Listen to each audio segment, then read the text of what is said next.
Hello అందరికీ ఈరోజు మనము డైయింగ్ డిక్లరేషన్ అంటే ఏంటో తెలుసుకుందాము. ఇది మనకి section 26 clause A of Bharatiya Sakshya అధినియంలో డీల్ చేస్తున్నాం అనమాట. సో మనకి డైయింగ్ డిక్లరేషన్ అంటే ఇప్పుడు ఎవరైనా పర్సన్ చనిపోయే ముందు ఏదైనా స్టేట్మెంట్ మేక్ చేశారంటే దాన్ని మనము డైయింగ్ డిక్లరేషన్ అంటాం అనమాట.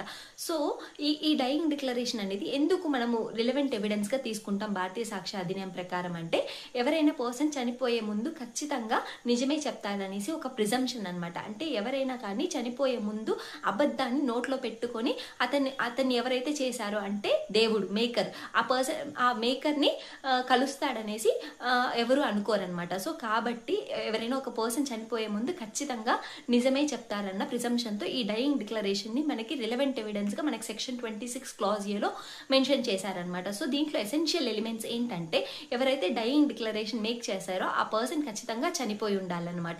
సో ఎవరైతే డైయింగ్ డిక్లరేషన్ మేక్ చేశారో ఆ పర్సన్ వచ్చేసి అతని ఏ సర్కమ్స్టాన్సెస్ అయితే అతను చనిపోవడానికి దారి తీస్తున్నాయో వాటి గురించి అతను చెప్పుండాలన్నమాట. లేకపోతే అతను కాజ్ ఆఫ్ డెత్ గురించి ఏ రీజన్స్ వల్ల అతను ఏ కారణాల వల్ల అతను చనిపోయాడు అండ్ దాని గురించి చెప్పుండాలన్నమాట. అలాగే ఇంకొక పాయింట్ ఏంటంటే ఆ పర్సన్ డైయింగ్ డిక్లరేషన్ మేక్ చేసేటప్పుడు ఒకవేళ అతనికి ఎక్స్పెక్టేషన్ ఆఫ్ డెత్ ఉందా లేదా అనేది మనకి అవసరం లేదనమాట.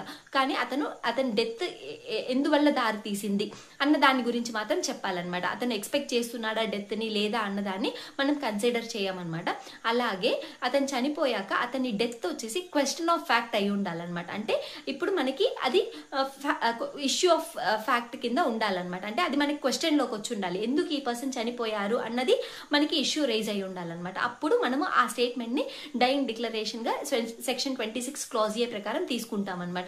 ఇందులో మనము ఫస్ట్ పాయింట్ డీల్ చేసాం కదా, అదే ఆ పర్సన్ చనిపోయి ఉండాలి, డైయింగ్ డిక్లరేషన్ పర్సన్ చనిపోయి ఉండాలి, అప్పుడే మనం సెక్షన్ 26 క్లాజ్ ఏ ప్రకారం దాన్ని డైయింగ్ డిక్లరేషన్ గా తీసుకుంటాం అనేసి.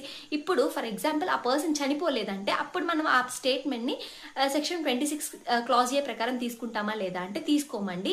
దాన్ని మళ్ళీ మనం సెక్షన్ 160 ప్రకారం తీసుకుంటాం అనమాట. అంటే సెక్షన్ 160 బిఎస్ఏ ప్రకారం తీసుకుంటాము. ఎందుకంటే సెక్షన్ 160 ఏం చెప్తుందంటే ఫార్మల్ స్టేట్మెంట్ ఆఫ్ విట్నెస్. అంటే ఇప్పుడు ఫర్ ఎగ్జాంపుల్ ఒక కాంట్రాక్ట్ జరిగిందా లేదా అనేది క్వశ్చన్ లోకి ఉందన్నమాట. సో ఆ కాంట్రాక్ట్ జరిగినప్పుడు అక్కడ ఉన్న విట్నెస్ ని మనం విట్నెస్ గా పిలిచామన్నమాట.